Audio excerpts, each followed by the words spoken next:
Did you know that China consumes over 50% of the world's pork?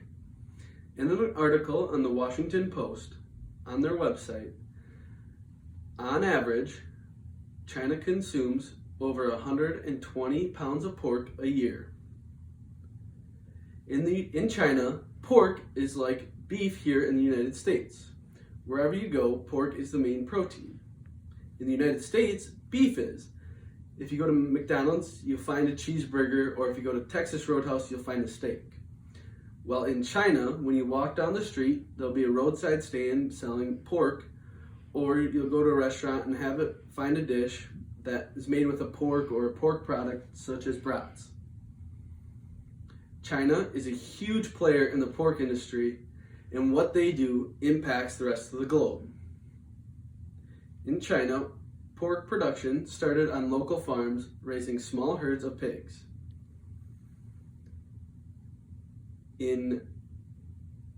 Now that has shifted towards larger farms.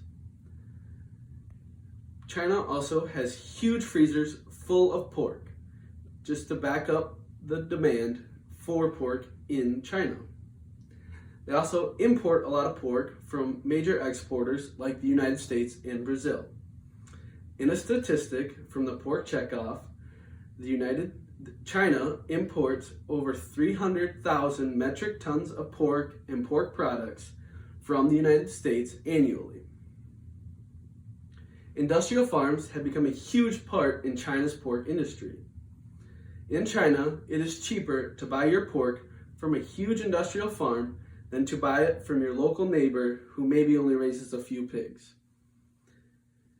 That is because raising pigs on an industrial and mass production scale, it is cheaper and faster to have them all together and to buy and produce feed in these mass quantities.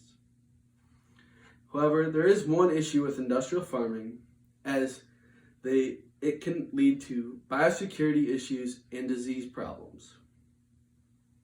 In order to prevent this, if traveling from farm to farm, you need to change your clothes or wash off your boots to make sure you're not carrying disease from one farm to the next and spreading it so that you're not infecting multiple herds. Over the last 2 years in China, they have seen an epidemic due to the African swine fever.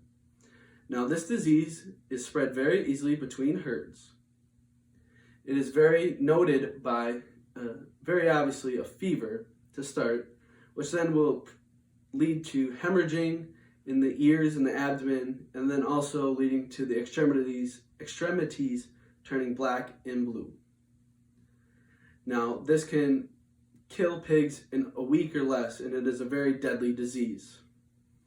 If a mother pig gets it, whenever she farrows, her litter will most likely die in less than a week.